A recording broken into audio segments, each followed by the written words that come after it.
Assalamualaikum warahmatullahi wabarakatuh. Halo semuanya, perkenalkan nama saya Nur Naila Husran Juba dengan NPM 0227221151 dari Fakultas Ekonomi dan Bisnis Program Studi Akuntansi. Baik, pada kesempatan kali ini saya ingin menjelaskan tentang metode kualitatif hermeneutika. Apa sih yang dimaksud dengan metode kualitatif hermeneutika? Simak pembahasan berikut ini. Baik, jadi yang dimaksud dengan metode kualitatif hermeneutika adalah pendekatan dalam penelitian yang berfokus pada pemahaman mendalam tentang makna di balik teks, simbol, atau praktik budaya. Hermeneutika ini berasal dari kata Yunani yaitu hermeon yang berarti menafsirkan. Metode ini mengakui bahwa pemahaman suatu fenomena tidak hanya didasarkan pada observasi objektif, tetapi juga pada interpretasi subjek peneliti. Dalam hermeneutika, teks atau objek studi dilihat dari sebuah entitas yang hidup, di mana makna terus berkembang dan bergantung pada konteks serta interaksi antara peneliti dan teks. Peneliti berusaha memahami teks atau fenomena dari dalam melalui proses imersi dalam data dan refleksi mendalam. Proses pemahaman hermeneutika ini melibatkan dua komponen utama. Yang pertama yaitu hermeneutik lingkaran atau hermeneutik circle. Hermeneutik lingkaran ini adalah ide bahwa pemahaman teks atau fenomena terjadi melalui pergerakan bolak-balik antara pemahaman, bagian, dan keseluruhan. Artinya, untuk memahami keseluruhan teks, penelitian harus memahami bagian-bagian dan sebaliknya. Pemahaman bagian-bagian teks diperkaya oleh pemahaman keseluruhan konteks. Yang kedua yaitu pre-understanding dan horizon. Hermeneutika mengakui bahwa penelitian yang membawa pre-understanding atau prasangka mereka sendiri ke dalam proses penelitian yang terdiri dari pengalaman, nilai, dan konteks budaya mereka. Proses hermeneutika ini melibatkan dialog antara horizon pemahaman penelitian dan horizon teks atau fenomena yang diteliti. Tujuannya adalah untuk mencapai fusion of horizon atau penggabungan horizon, di mana pemahaman baru muncul dari interaksi antara penelitian dan objek studi. Metode hermeneutika ini sering digunakan dalam studi-studi humaniora seperti sastra, sejarah, studi agama, dan ilmu sosial untuk menginterpretasikan teks-teks kuno, dokumen, praktik budaya, dan bahkan wawancara atau diskusi dalam penelitian kualitatif. Pendekatan ini menekankan pentingnya konteks sejarah dan subjektivitas dalam memahami fenomena manusia. Tujuan dan manfaat dari metode kualitatif hermeneutika ini dalam penelitian sangatlah luas dan penting, mencakup aspek pemahaman mendalam terhadap teks, fenomena, atau praktik budaya. Berikut beberapa tujuan dan manfaat dari metode kualitatif hermeneutika ini. Yang pertama yaitu tujuan hermeneutika, yaitu memahami makna. Tujuan utama hermeneutika adalah memahami makna di balik teks, simbol, atau tindakan dalam konteksnya. Ini mencakup upaya untuk menginterpretasikan maksud penulis atau aktor, serta makna yang mungkin ditangkap oleh pembaca atau pengamat dalam konteks yang berbeda. Yang kedua yaitu pemahaman konseptual. Hermeneutika ini bertujuan untuk memasukkan elemen konseptual seperti sejarah, budaya, dan sosial dalam pemahaman suatu fenomena. Mengakui bahwa makna tidak terrealisasi, melainkan terikat pada konteksnya. Yang ketiga yaitu dialog antara peneliti dan teks. Mendorong dialog antara horizon pemahaman peneliti dan objek studi untuk mencapai pemahaman yang lebih dan kaya. Yang keempat yaitu mengungkapkan prasuposisi. Melalui hermeneutika, penelitian ini diajak untuk mengeksplorasi dan jika perlu menantang proposisi atau prasangka mereka sendiri, memungkinkan pemahaman baru yang muncul. Selanjutnya yaitu manfaat dari hermeneutika. Yang pertama yaitu pemahaman yang mendalam.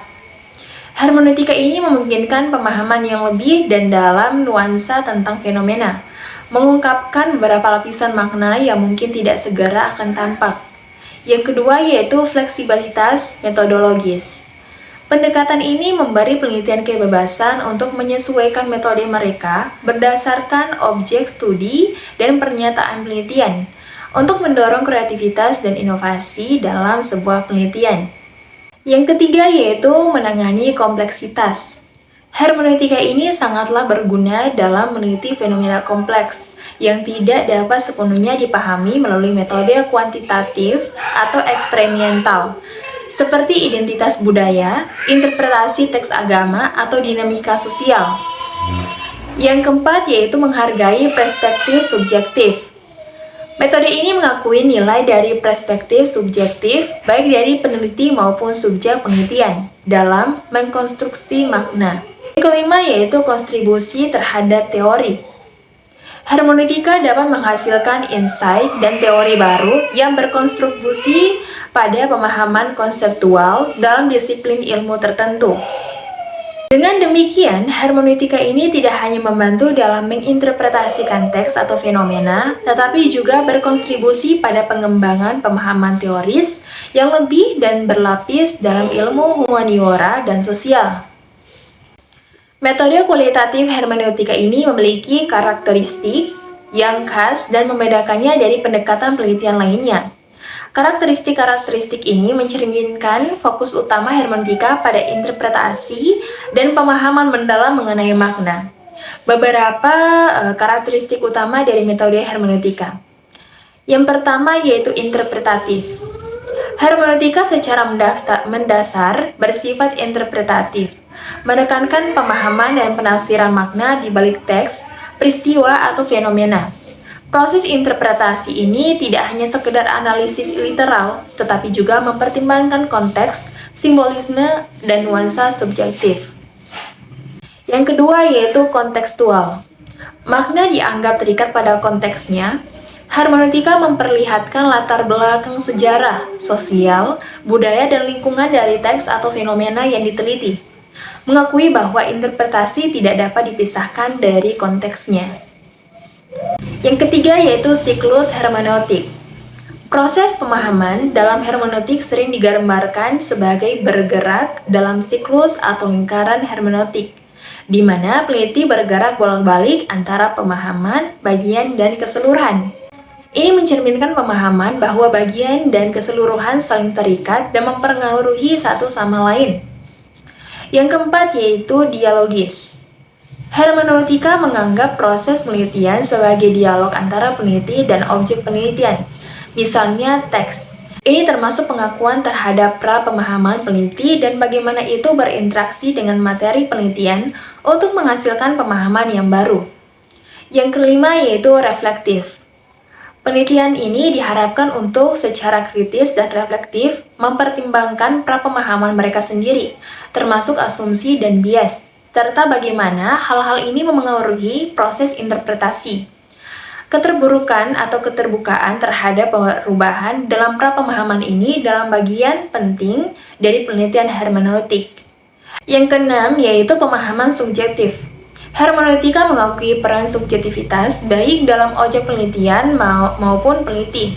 Tidak ada pretasi objektivitas total. Sebaliknya, penelitian ini dipandang sebagai pertemuan antara subjek yang berbeda dan berusaha untuk memahami satu sama lain. Yang ketujuh yaitu literatif. Proses penelitian hermeneutika ini sering bersifat literatif, di mana pemahaman bisa berubah dan berkembang seiring dengan berulang kali pemeriksaan data atau teks dan konteksnya. Ini bisa melibatkan revisi interpretasi sebelumnya berdasarkan insight yang baru. Yang kedelapan yaitu holistik. Pendekatan ini mencoba untuk memahami fenomena dalam keseluruhan kompleksitasnya, sering menginterpretasikan berbagai sumber data dan perspektif untuk membangun pemahaman yang kaya dan multidimensi.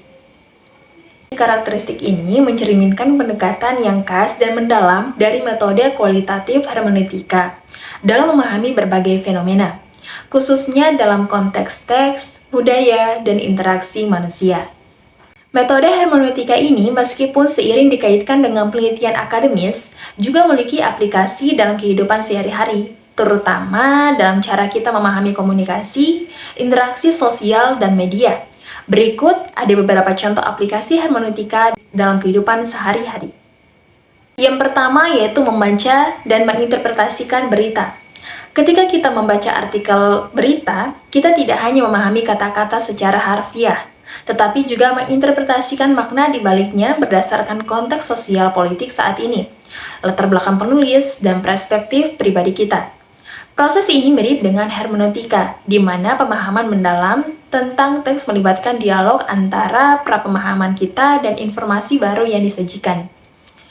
Yang kedua yaitu menonton film atau serial. Ketika kita menonton film atau serial, kita seringkali menginterpretasikan simbol, tema, dan pesan yang tersembunyi di balik cerita dan gambar. Proses interpretasi ini tergantung pada latar belakang budaya, pengalaman pribadi, dan konteks produksi film tersebut, yang semuanya membentuk bagaimana kita memahami dan menilai karya tersebut. Yang ketiga yaitu berinteraksi di media sosial. Dalam berinteraksi di media sosial, kita seringkali menafsirkan postingan, komentar, dan gambar tidak berdasarkan konten literalnya, tetapi juga niat yang mungkin dimiliki oleh poster, konteks budaya yang lebih luas, dan cara mereka mempengaruhi pemahaman kita tentang dunia. Ini adalah proses interpretatif yang dinamis, seberupa dengan pendekatan hermeneutika. Yang keempat yaitu mendengarkan musik. Lirik lagu seringkali memerlukan interpretasi yang melampaui kata-kata yang dinyanyikan. Kita mungkin mempertimbangkan pengalaman pribadi penyanyi, konteks sosial lagu tersebut dibuat, dan bagaimana semua ini berresonansi atau berkonstruksi dalam pengalaman hidup kita sendiri untuk memahami pesan atau emosi yang ingin disampaikan oleh seorang penyanyi. Yang kelima yaitu menginterpretasikan hukum dan peraturan. Dalam konteks hukum, hakim dan pengacara seringkali menerapkan hermeneutika dalam teks undang-undang untuk menginterpretasikan teks mereka sendiri. Mereka mempertimbangkan bukan hanya kata-kata dalam statuta, tetapi juga maksud legislator, presiden, dan atau konteks sosial lebih luas untuk menentukan aplikasi hukum dalam kasus tertentu. Yang keenam yaitu pengalaman estetika. Saat mengunjungi museum atau galeri seni, pengalaman kita terhadap sebuah karya seni tidak hanya terbentuk oleh apa yang kita lihat saja, tetapi juga oleh pemahaman kita tentang konteks historis karya tersebut, biografi seniman, dan dialog internal kita dengan karya itu, yang mencerminkan proses interpretatif hermeneutika. Dalam semua contoh ini, hermeneutika sebagai pendekatan interpretatif menunjukkan bagaimana kita cara aktif untuk menciptakan makna dari interaksi kita dengan dunia. Tidak hanya sebagai penerima pasif informasi, tetapi juga sebagai partisipan aktif dalam proses pemahaman dan interpretasi. Baik, mungkin itu saja yang dapat saya sampaikan mengenai tentang pembahasan metode kualitatif hermeneutika, mulai dari tujuan, manfaat, karakteristiknya, contoh-contoh dalam kehidupan sehari-hari. Semoga apa yang dapat saya sampaikan bisa bermanfaat bagi teman-teman semua. Saya Nurnial Husran Juba, mohon pamit undur diri. Wassalamualaikum warahmatullahi wabarakatuh. Wassalamualaikum bro.